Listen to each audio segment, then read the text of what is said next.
But so I'm excited to have you all here. Thank you so much for coming. I'm also really pleased that we're able to host First American Art Magazine today. I think this is the 5th time we've done it. I've lost count. Yeah, time is. It's been really terrific working with America and all the people that she's brought to us, and of course the whole panel, which she'll be introducing in a moment. But I also wanted to just mention, I don't know if some of you know about the restructuring that the Coe Center is going through. We will be talking about that briefly after our discussion, but if you do have any questions afterward, please come up and ask me, don't hesitate. And then I will get down to business. So I think you all know America, but I'm going to give you a little bit of a bio. She is from the Cherokee Nation, publishing editor of First American Art Magazine. She's a writer, visual artist, an independent curator based in Oklahoma, Norman, Oklahoma, and she's also just fabulous. So I'm going to pass this on to you. And I'll do intros, and then Rachel, we'll need you for a second just to talk about the art that's gracing this beautiful building we're in. Yeah. But Bob Haozous probably also needs no introduction, but he's of Warm Springs, Chiricahua Apache tribe, a very prominent family, and his daughter just got her MFA from IA. He works for the Allen Hauser Foundation and Allen Hauser Incorporated, and they'll be open all weekend, so if you need air conditioning.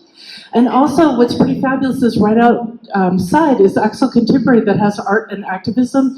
So Bob's work is in that show, so immediately you can go outside and see his actual artwork. And also Will Wilson and David Sloan will be there. And then Joseph Sanchez, also an artist, very importantly. I knew him first as the director of the Institute of American Indian Arts Museum, which is now the IAI MOCNA. But he is the curator of Museum of Aboriginal Peoples, the Art and Artifacts, and that's up in Alberta, Canada. And I hope he can speak just a little bit about that project.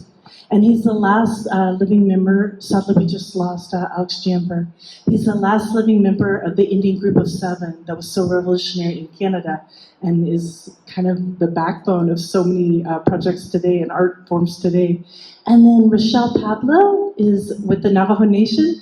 And she's the museum specialist of the National Native American Veterans Memorial in Washington, D.C., so she's going to speak about that. But I hope she speaks a little bit about her former curatorial practice. She was at 516 Arts in Albuquerque, and she's also very familiar with many mural artists. So we'll kind of talk about certain focus things, but if anyone wants to throw in asides about public art, and the kind of idea of this, I've read, kind of do-gooder savior articles about Indian market and how, oh, well, there's not performance art and there's not installation, and there absolutely is. You just have to open your eyes for it. So there's both sanctioned public art, the sculptures and memorials, and then there's unsanctioned arts. So I really hope throughout this weekend that you can kind of like look for maybe, strange little stickers or strange little things that you see around town, tucked around town. But anyway, I'm going to give this back to Rachel to talk about the mural in front.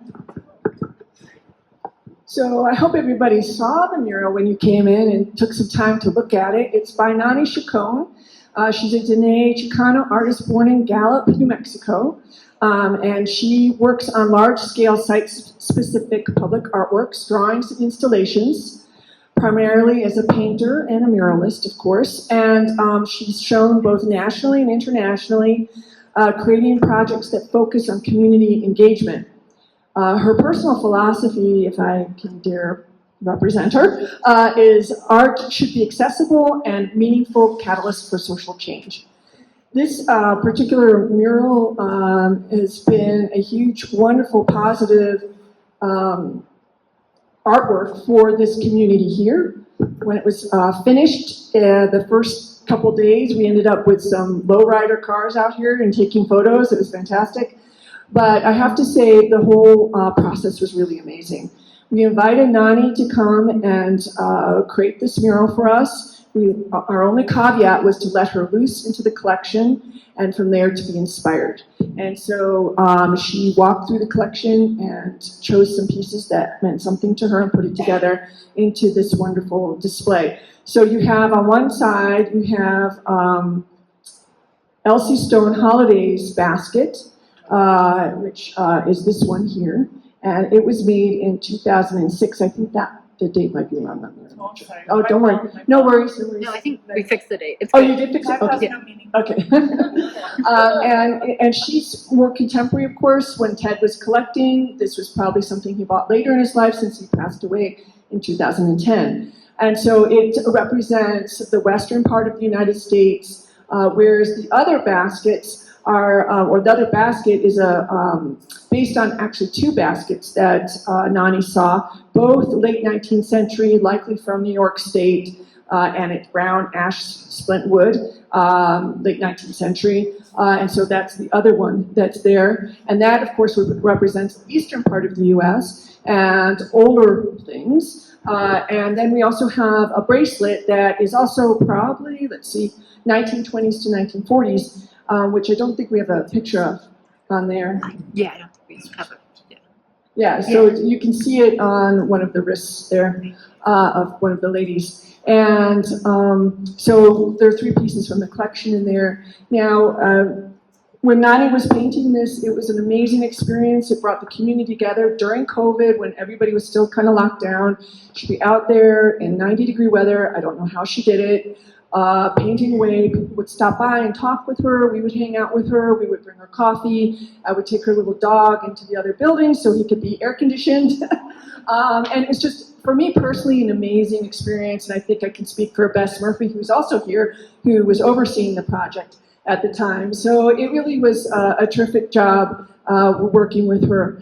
The mural itself, and everybody can interpret it differently, but you have the circles, so everybody's connected. You have the strength of women and the women's work of the baskets. And then you have the time and geography. So it's connecting everything through time, space, and all of that in such a positive, powerful piece. And I believe it's had a wonderful impact on this community here. I know Rose and I can attest to all the cars that come up and come take a look at it. They don't know we can see them. Jump out, take pictures, all kinds of things. So it's been really a wonderful experience. I don't know if there are questions or anything. We'll definitely have questions at the end.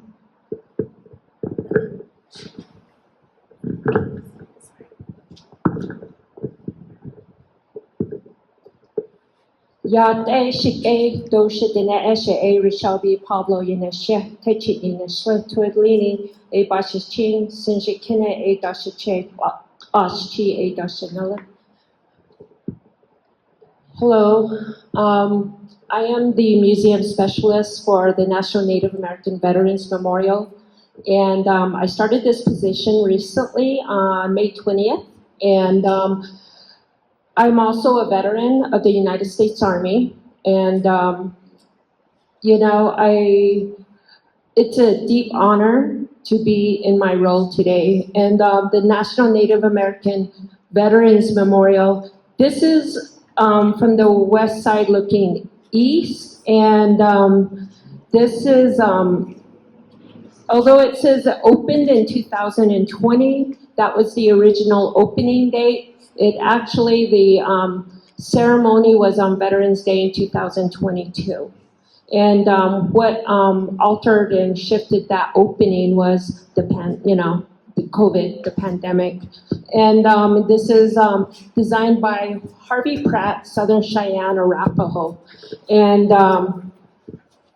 Harvey Pratt is still very much involved with the memorial, and it's just his expertise and his walk, and also he is a Vietnam veteran of the United States Marines, and he also served in Okinawa.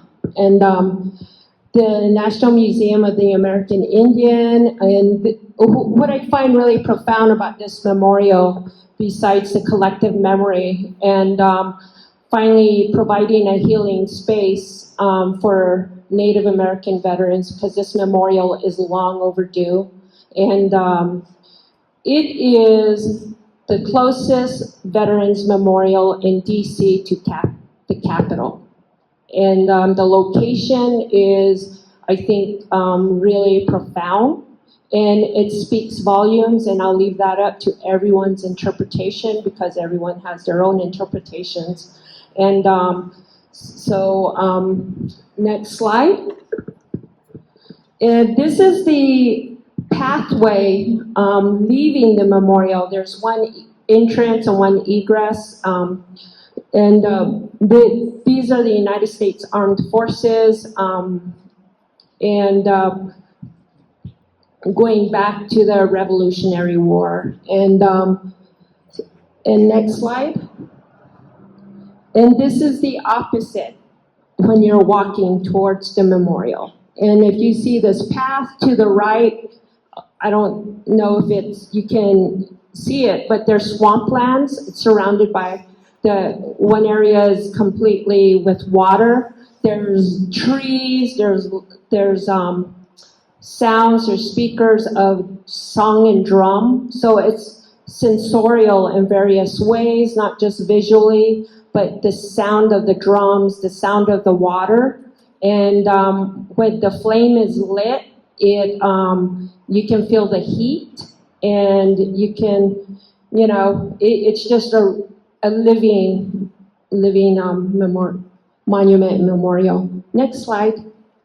And you can see the waters there. And that's actually how it looks right now. It's really green.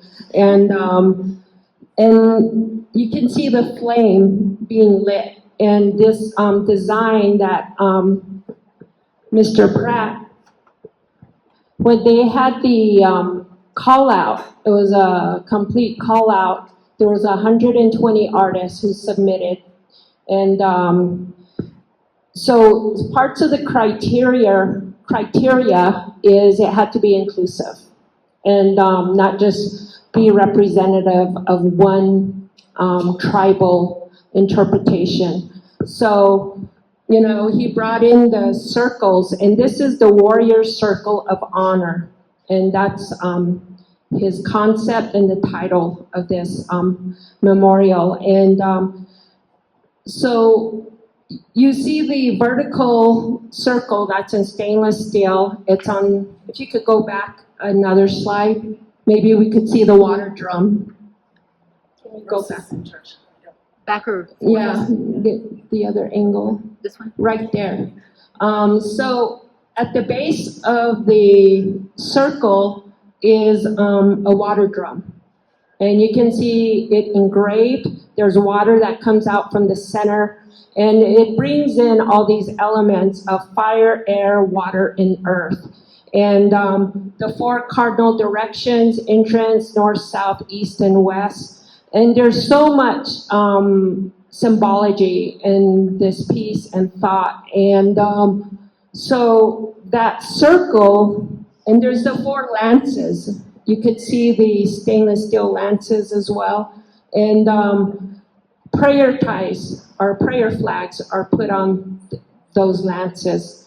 And this is a space for healing. Within the circle are benches for veterans or families of veterans or supporters. And this was intentionally designed for Native American veterans. And that was Mr. Pratt's intention. And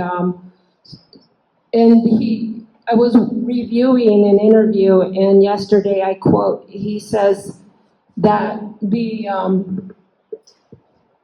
stainless steel upright circle is the whole, quote, hole in the sky where Creator lives. Send prayers through that circle into the sky.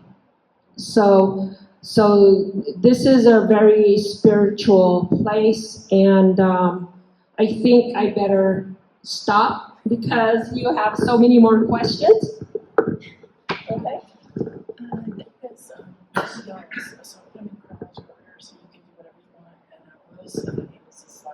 Yes. So it'll be free Apache. Yep. Go ahead. Can you hear me? You need to hold it closer to you. This is the relation show that was created during my time at the what's now MOCNA. The idea of Relations Indigenous Dialogue was to get 12 artists to spend 8 months together and talk about the reality that faces Native American artists. And then we got together and in 2 weeks created a show inside the museum. The idea was basically to eliminate the idea of heroes in art, which is the tradition of Western art, where we create heroes. The 12 artists, it was very cathartic, I must say, for the 8 months that we worked together. And we created this little book, that's the cover of the book, and that's the conversations of which nobody was identified as individuals, only that the different people were speaking. This show was also reviewed by Art in America, and they wouldn't print the article unless I identified the artists that created specific objects. And I refused, and they wouldn't publish, and so I finally gave a list of names. But the idea of the show was not to create individual art heroes. And Bob was a kind of a big voice in this. We created, the picture you see is created this thing called the Whole Tribe. That's how we called it. W-HLLE, because one of Bob's pieces was to dig this 8 by 10 foot hole, 10 feet deep, on his property. And then there was a casting made, and the casting was put into the museum. So I'll let Bob talk about a little bit about his role. Hello. Hello. Everybody thinks I'm angry because I do things that are honest. So just ignore that. I really think that there should be a lot of people behind Joseph and I here. We've always believed in a communal dialogue before we made products or art. And with this product was fascinating to me because we've had meetings, and usually we sit around and do what people always do. They talk about themselves and their glories and their achievements as individuals, and they're used to that. That's what the market demands. It demands individualism, and it doesn't really want to hear a communal voice because there's no money in that. But we would sit together and we'd talk and we'd have some food, usually some pretty hot food. Then we'd start a fire outside, and meanwhile, people were starting to get used to each other, and then we'd sit around the fire, and all of a sudden there'd be a change.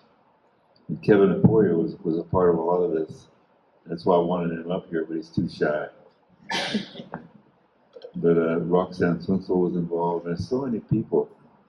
But we talked, and pretty soon, within a few minutes, we started talking about serious issues. Not about materials, not about glory, not about individualism, but the real issues that are dealing with Native people. And it's something that the market intentionally dismisses because we are under the control of a very powerful force when it comes to money.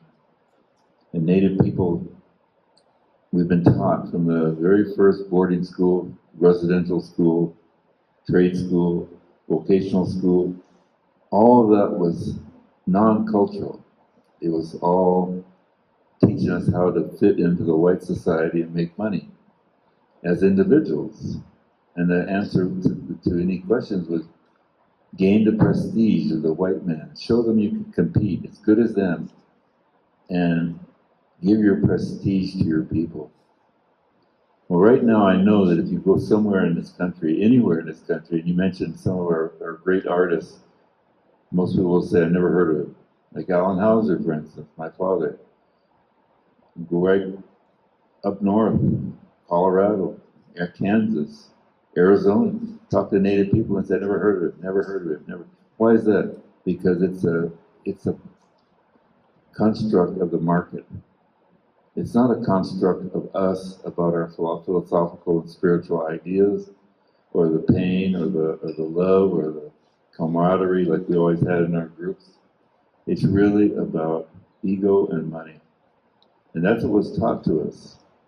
So I went to the II party, or whatever it was last night, and I again realized the incredible power money has over Indigenous people. But when you get away from the money, you find the people that are talking and just as intelligent, just as caring, just as serious as any human beings in the world.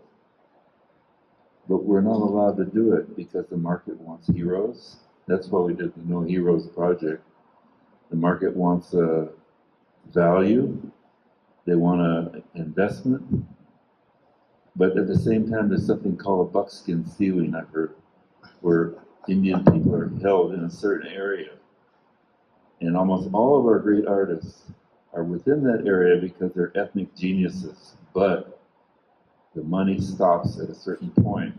The prestige stops at a certain point. And we can never compete with concepts like fine art or what's really funny to me is this idea of people coming from schools and saying, I'm an abstract expressionist. And you go to your friends in your family or tribe and you say, what's an abstract expressionist? They say, I could care less. What is this person doing for our people? And usually you have to dismiss your talent to become a part of your community again. And that doesn't make sense in America. You have to have your prestige, you have to have your car and your beautiful wife or husband and your cappuccino. We're all victims of that, and it's not a bad thing.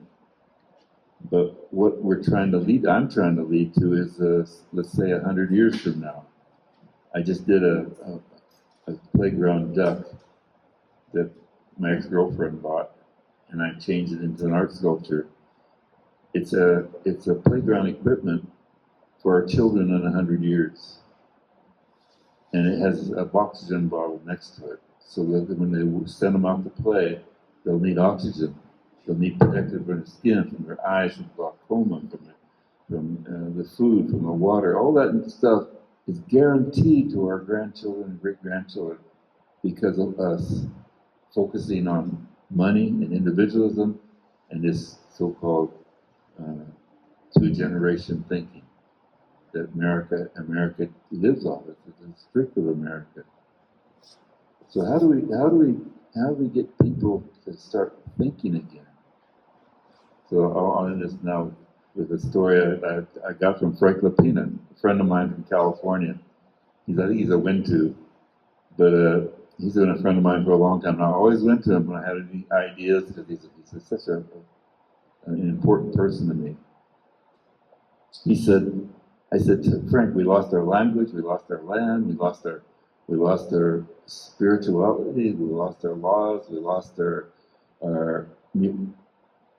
everything. We lost almost everything. We lost even our skin color because the women told our children to marry white people because they were smarter. Blonde hair, blue-eyed Apaches are prettier and smarter than our own. And again, that's the racial self-hatred that we're taught. And I asked him, what can I do? How can I do this? How can I help my tribe turn around? And how we lost so much. And Frank said something very simple that to me is super profound. He said, you never lost it. And I realized all the stuff I learned about Indigenous people is based on nature. And no matter what happens to us, nature defines us. So I can talk a lot, but I don't want to. I don't know, there's a. So, yeah. Okay, this is the another project that we did during the Indigenous Fine Art Market. And this is one of several lodges. In each of these shows, beginning with Indigenous dialogue, Bob makes a lot of lodges, and they represent that change that we're looking for. As you look into the lodge, this one in particular had a list of questions. It was called the Talking Stick Lodge. And you'd go into the lodge, and there were chairs you could sit, and you pick up a stick, and there were questions. The questions were, I think there's a thing of the questions. I think, yeah, at the bottom, some of them.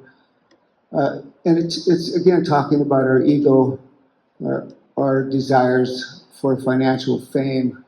And the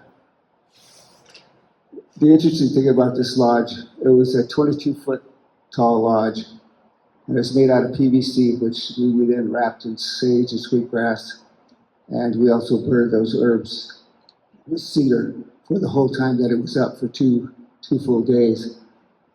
But no native people went in there. In the whole 2 days. They wouldn't go inside. And what it talked about was that they didn't really want to talk about these issues. They were here at Indian Market for one reason, and that was to make money. You know, to satisfy their collectors, to stay within that realm of information. The collectors need this, well, I can do that. Or even the more contemporary ones were following academic traditions of whatever college they went to. They stayed within a certain framework that's demanded, basically Western European art. And during all these projects, we're basically trying to make younger artists, older artists, who would no longer have to make things just for the market. Bob's first show that I did, which was called Indian Art for Indian People, talks about that specifically. And when we did that show, they asked me to remove that, said that Indian art is for all people. And we said, no, Indian art, in this particular case, is meant for Indian people, that they may reconnect with their own environment, their own lives, their own tribes, and specifically with nature. Because all of these projects are based on nature's laws as opposed to man's laws. So this was quite a fun project. It was fun to build, and in the end, there's a video of young children climbed all the way to the top, and we were surprised that it didn't collapse. And they were shaking it. But so the little children liked it, but the adults never went in there.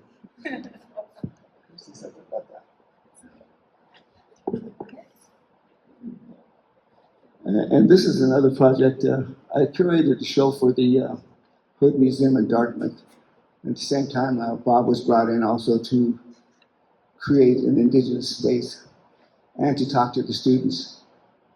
And we located this all-glass rotunda right next to the museum for this show, which was combined, it was called The Continuity of Tradition, which combined their contemporary collections with their historic collections, and how there was a continuation of Indigenous knowledge.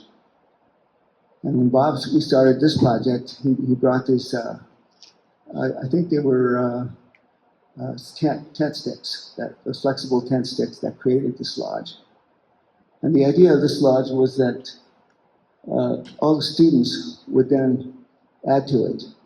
Every day they would walk by this lodge.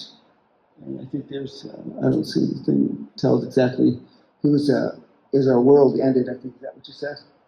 Is this the end of our world? Or there was this big sign, please contribute information.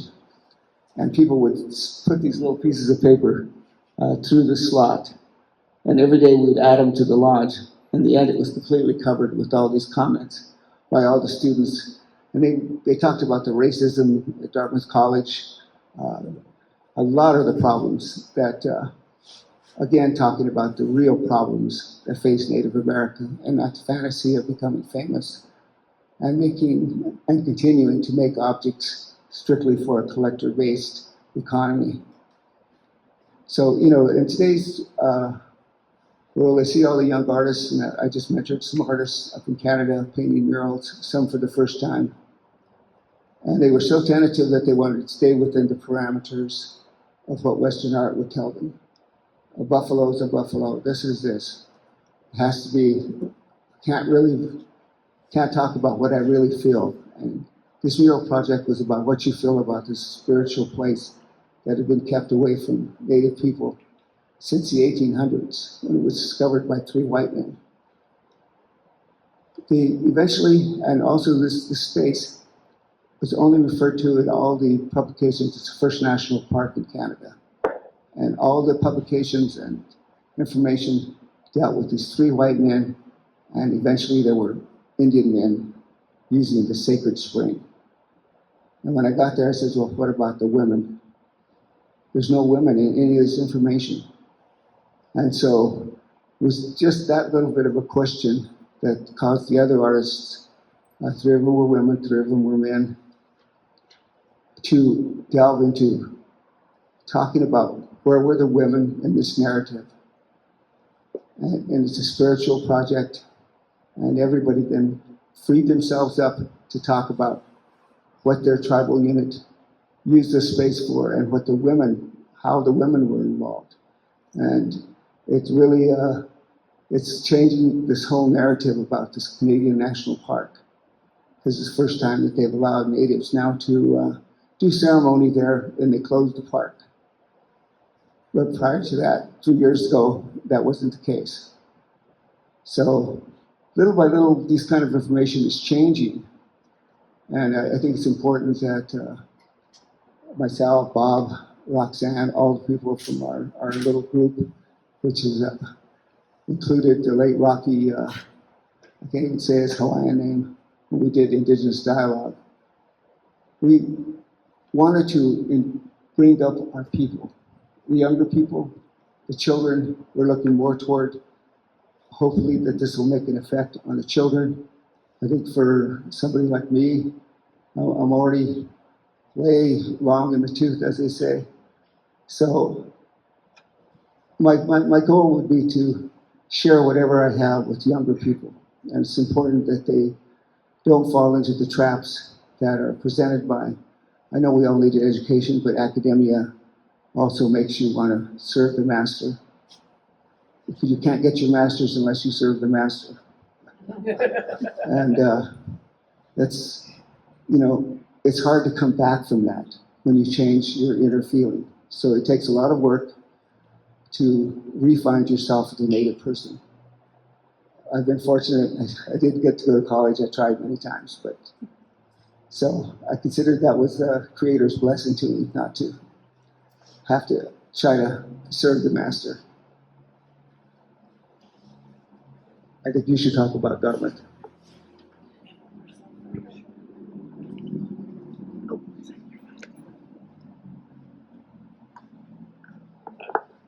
I have a terrible memory. That's why I depend on Joseph. My brother is a historian in my family. He remembers everything. I prefer to live for right now and plan something for the future.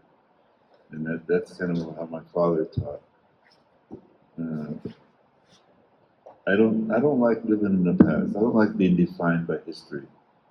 I tell my family and my children, you can be as Apache as Geronimo. And they just look at me like it's crazy. You know, how can you be that Apache? That's the past. You know, we look different. We have different skin color now.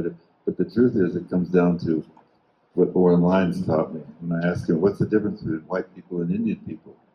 And he said, the white man worships man's laws, and Native people worship nature's laws. And again, a pearl of wisdom from a wonderful man. And I had to think about these things for a long time.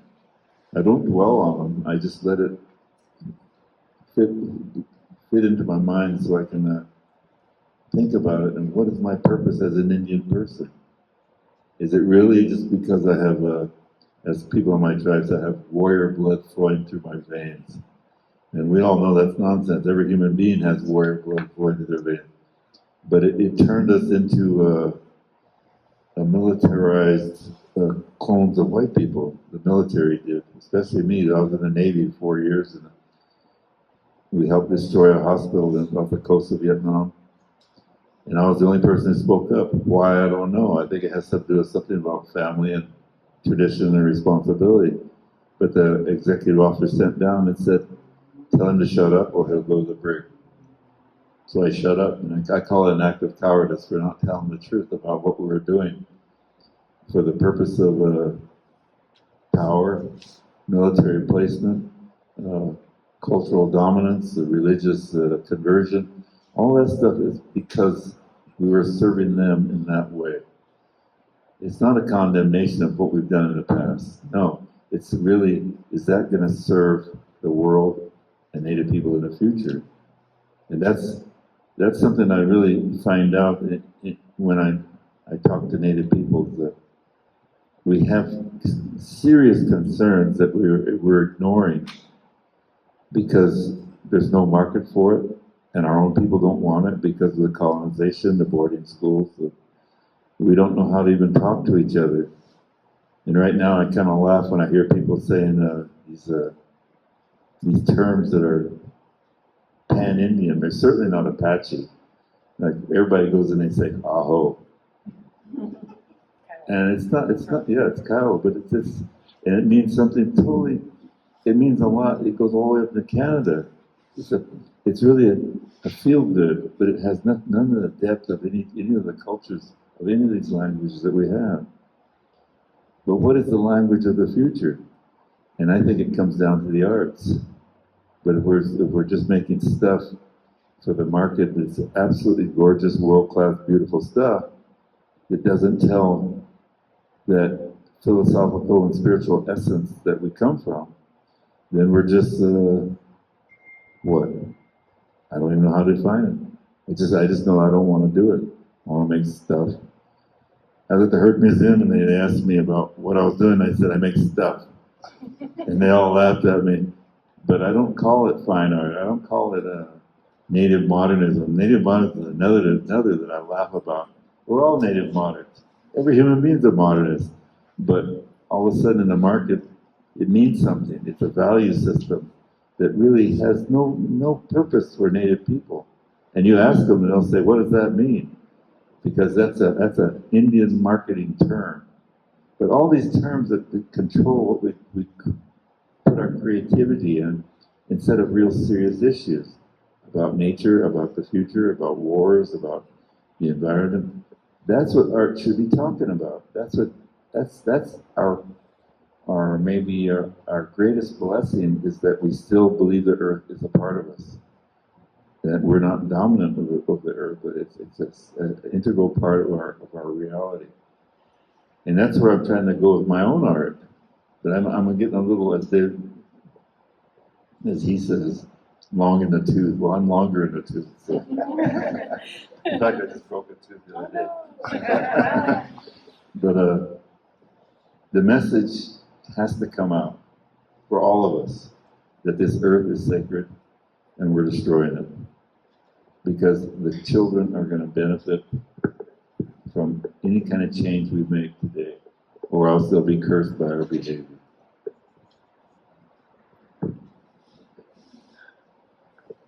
This is one of the last lodges, I think, that we worked on.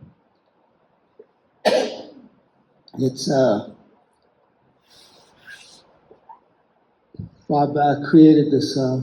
That's an exercise ball that was paired with the earth and put into a press. Was it a wine press, I believe?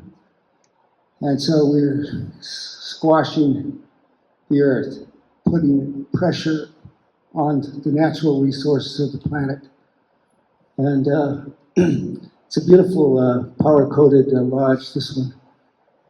And it sits on a canvas with all these quotes from different tribal leaders. And I think other people as well. I think there's another slide. There's no one that shows the, yeah, there we go.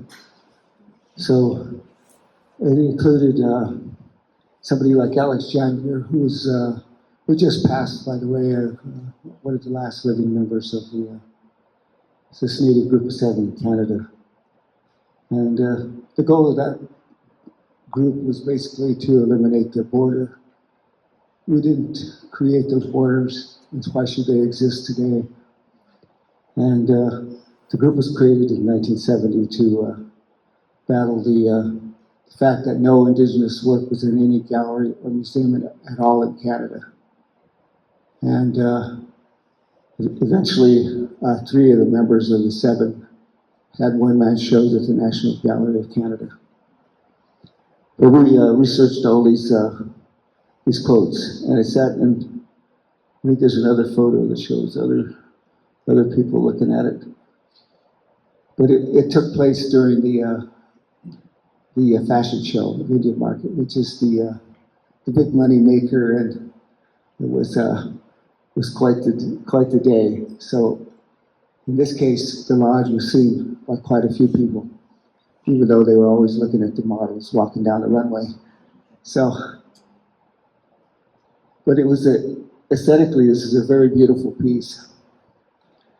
Again, talking about real issues. And I think some people, after the fashion show and before, took the time to read some of those quotes. And again, it's talking about this relationship we have to the earth. And I noticed within some of the curatorial writing now that's happening about Indigenous work, they're using the word spirituality finally. Because they wanted, that was eliminated for a long time because this is modern art and has to be classified as one of the isms. And there are many isms.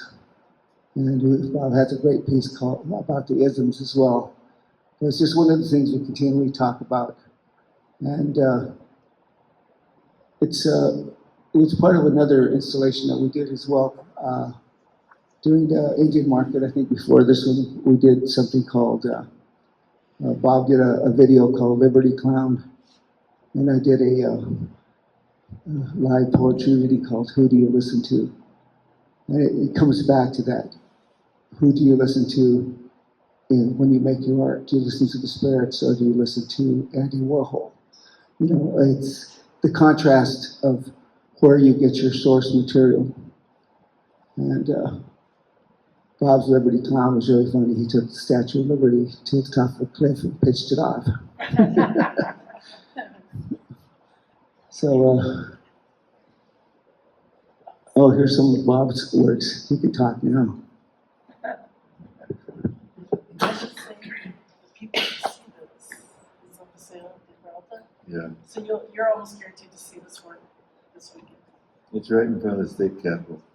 They have a capital arts committee that have the rights that go beyond the politics. So I'm sure a lot of politicians would like to see a reminder of the 600 something extinct tribes of this country. But and a gate with the symbolic. I'm not even sure what it is. It's been a long time. It's been out there for a long time. It's on loan. It's on loan. Most of my pieces are on loan because there's no market for what we're talking about. That comes in direct conflict with what's going on with Native art. The economic benefit has removed the need for a truthful dialogue, and that's what we're trying to provide here. But that's one of many pieces I've done about who we are today and how we're restricted, how we're self-restricted, and what I would like to see from myself, and I don't know about Native people, is a more truthful interpretation of my thoughts, rather than when it's controlled by Western art dialogue or terminologies. And it may not make sense to a lot of you, but I've been doing this for 57 years, so that's not excuse enough for what I'm doing. But at the same time, it doesn't matter. I'll be gone, and when they melt it down, they'll probably get maybe 10 tons of steel out of all my work. But just think that one American tank is 90 tons, and they make hundreds and thousands of them all over the world. So our art is about that important in this world, but it could be a serious importance to the whole future of the whole world if we wanted it to.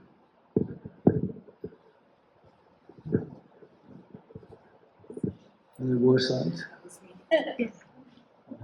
Unless you want to talk about my art. Unless you want to talk about my art. Okay. You're like, no. And we're at time, we started late, so I'll move very quickly, which was my favorite thing to do. But I think this weekend, it's like you'll see incredible monumental art, you'll see architectural art, but I'm also very interested in the small, the intimate, the personal, and the portable, which street art and public art interventions can be. When I was a teenager, like many artists, I tagged, I did graffiti, it was terrible. My brother, who's older than me, he told me about KITFO, which stands for Keep Your Hands to the F Off, which is a philosophy in graffiti where it's like, yeah, you can do unsanctioned art, but don't destroy people's houses. Like, don't make people sad. Do things lightweight, fleet, non-destructive. So I was a bike messenger in a previous life. I was in shape. So they're spoke cards, and they're for bike races. So next, and they just fit on your spoke. So I thought, aha, this is my gallery. So next slide.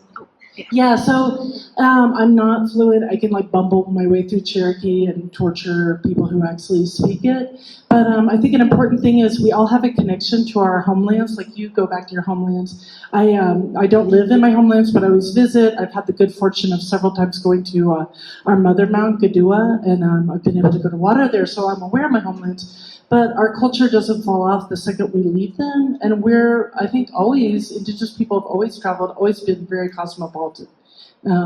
So our language also carries with us. So as a second language learner, you usually learn words like wolf or buffalo, but it's like, do you often use that in regular conversations? So I try to just kind of embrace different terminology, and I think your tribes and my tribe definitely has groups that create new words, because we have immersion schools, so now they have to generate all these scientific words. So our languages are expanding, but sorry.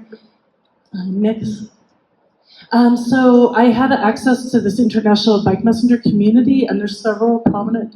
Will Wilson, who's RUC, was a bike messenger in Quicksilver Delivery in San Francisco.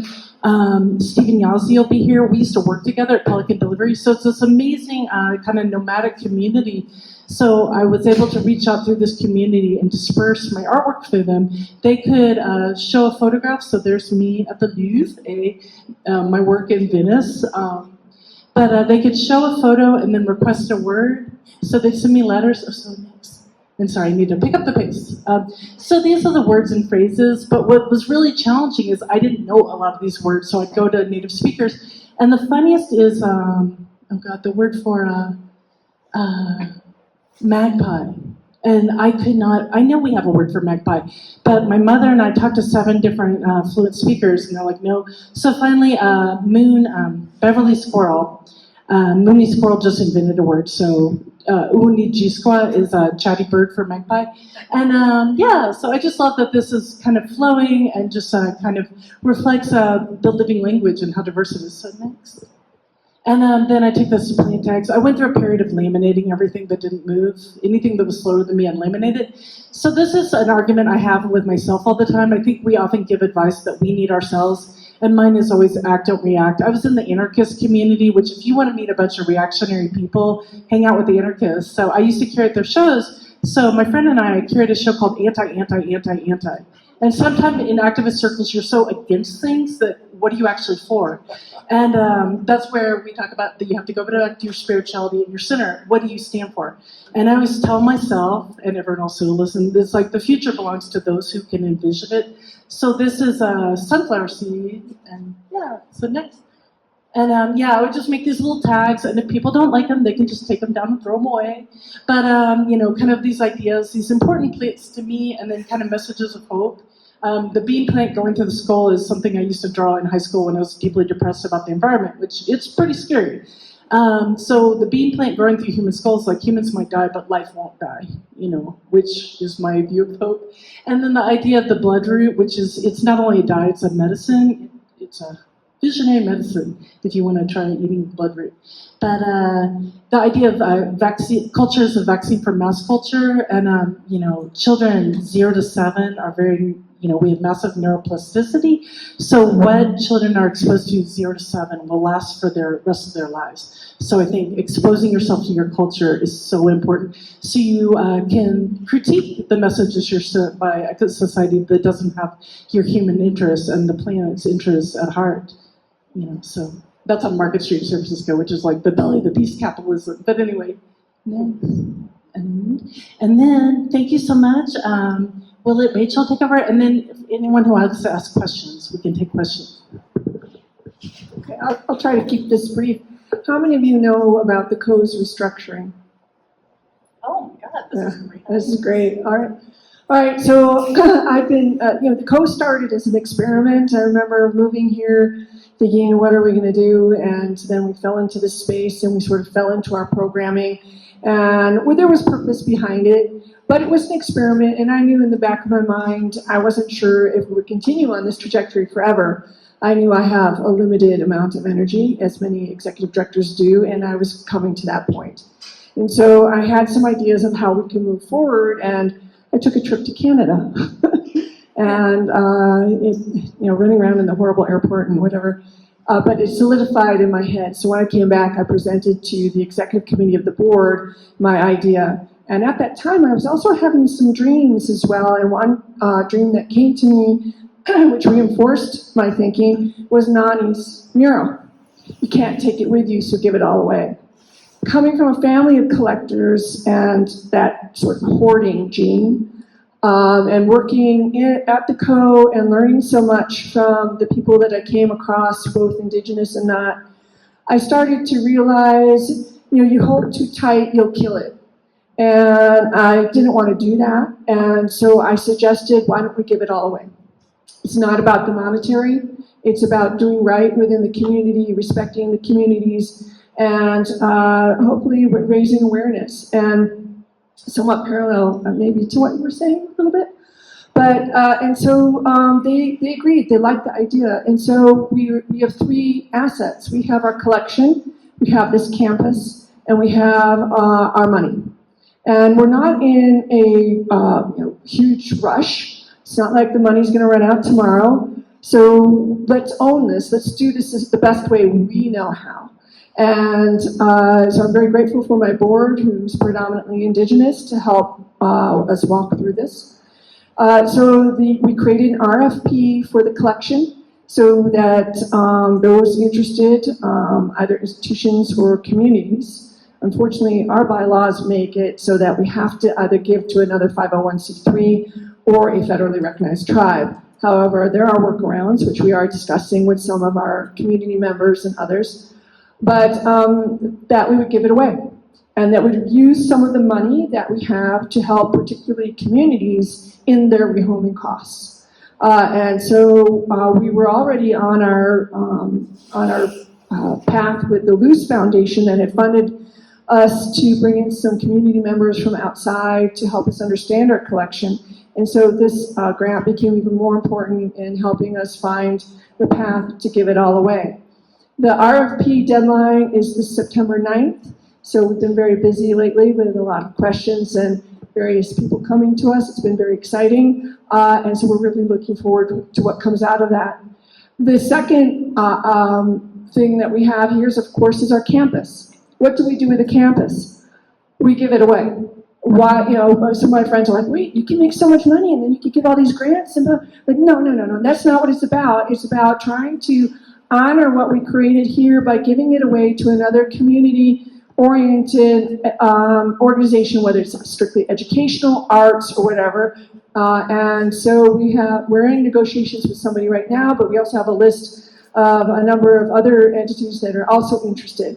Last resort, we would sell it, but we don't want to. So we're really hoping next year sometime we can make that announcement as to where the campus is going. And then we have our money. So we want to think, okay, what are we going to do with that? Well, we haven't decided. We're thinking next year, once we've rehomed the collection and the campus, then we'll see how much is left.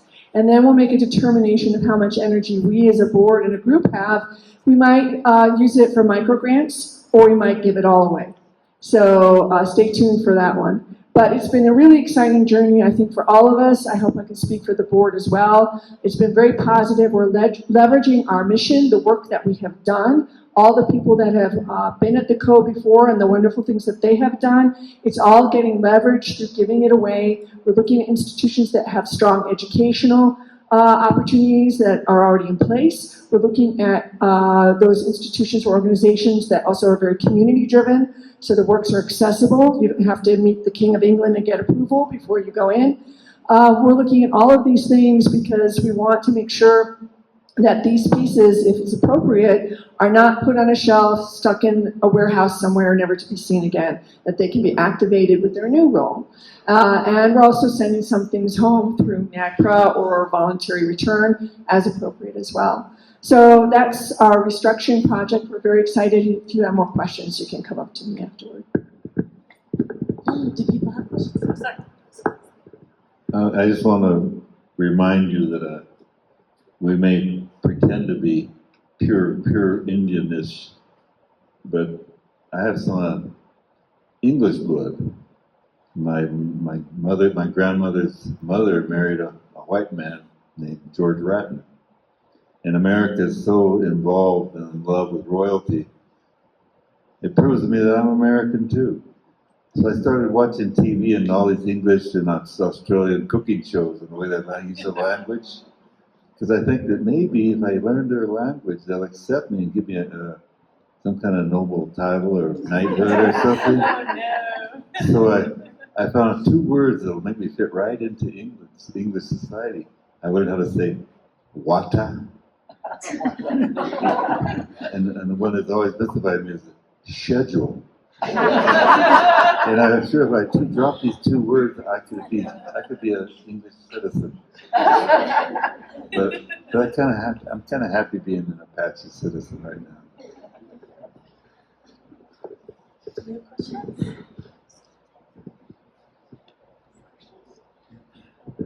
Yay, Michelle. So Joseph, I was wondering, are you based here in Santa Fe, or how do you go to different places? Can you tell us about that? How you move around? Am I based here in Santa Fe? Yeah. Yes, my studio is just down the corner on Lena Street. But Santa Fe is my home. I kind of grew up here as a child. I went to Canada during the Vietnam War and spent 10 years up there, which connected me with that group of artists. What's happening now with that is, being the last living member, is that I'm creating a museum for that group in a place called Lac La Biche, Alberta. And it's tied to a school called Portage College, and that is sort of similar to IEIA. It's 56 years old, and the museum itself is 46 years old. So they decided to collect this group, all 7 of us, because nowhere in Canada can you see all 7 of us on the wall at one time. There was a huge traveling show, but that was in 2013. And so since we started that project, they realized I was a curator, museum guy, and so I've been advising them, and that led to me working with an architectural firm in Calgary to design this new museum that would be, with the concepts that it would be a museum that would be for essentially native elders, because right around Lac La Biche area there's 7 communities. And most of the elders don't come to museums because it's kind of like a place like this, right? Hardwood, concrete floors. It's not really comfortable. So I'm designing a museum that's really come in and sit down, bring some sage, look at some paintings, look at a coffee table in front of you, might have some historic moccasins, under glass. Just something more akin to trying to bring in people more family oriented.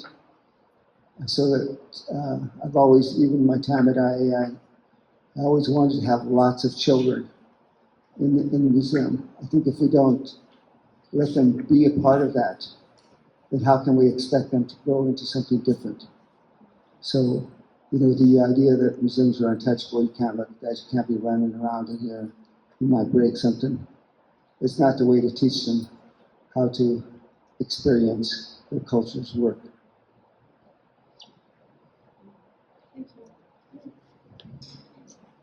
Yes.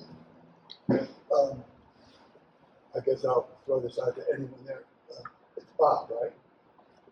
57 years. So you've noticed, in your 57 years, is there more of an interest in the arts among the native First American population than there was 57 years ago? I mean, I've recently moved to Santa Fe, and it seems, that this is a lot of artists. Is this something that is growing, in your opinion, in 57 years? And if so, why? And what is the sudden resurgence in art among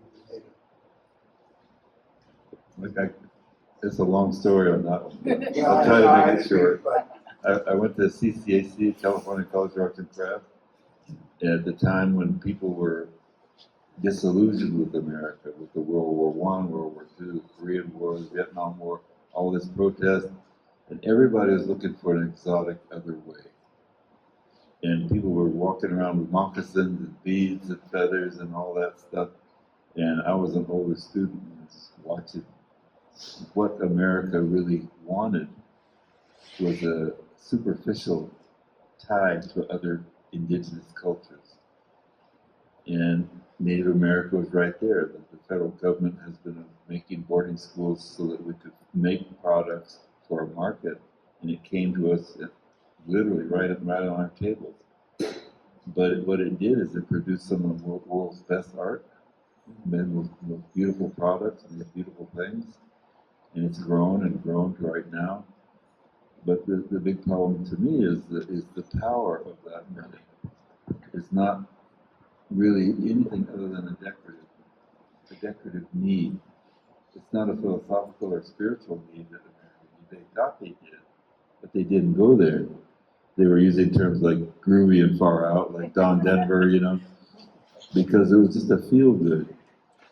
But this country is based on money.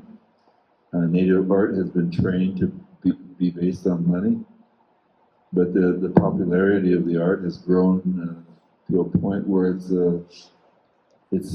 supporting so many people that it's difficult to talk about it honestly, about how is that going to support our people in the future, or the planet, which is the role of Native people. So yeah, it's grown and it's beautiful, and I go to Indian market and I see these things that are just so incredible that I could never even try them. But I also try to find myself as a cultural person in that art, and it's very difficult because we're not talking to each other. And that's our goal. It's been our goal, is to get Native people to start talking to each other and create an art form that is truly cultural rather than historic, romantic, and decorative. And that's what it'll never be achieved, but I think it's a healthy thing to be doing, and I plan on doing it the rest of my life. But yeah, the market has grown, and the art has gotten better, and I'd like to see it address more serious issues to Native people themselves. I know we're at time, so we can probably wrap it up. But I'll say, any dance you go to, any powwow, any ceremonial dance, you'll see head to toe all this incredible regalia. And these are incredibly valuable. They live in the communities, they move in the communities. So I think things have always been good. I think things are really good now. I think Western art kind of is the moment where they're like really embracing Indigenous art, and that'll ebb. Jeffrey Gibson was representing the United States, first time a Native American represented in the United States at the Venice Biennial since 1932. So we're kind of catching up with 1932, the art world, but Native art has always thrived and will always thrive. I just really want to thank Rose for running our slides, and Gary, our videographer. And thank you for staying here. I know it's starting to heat up, but thank you so much.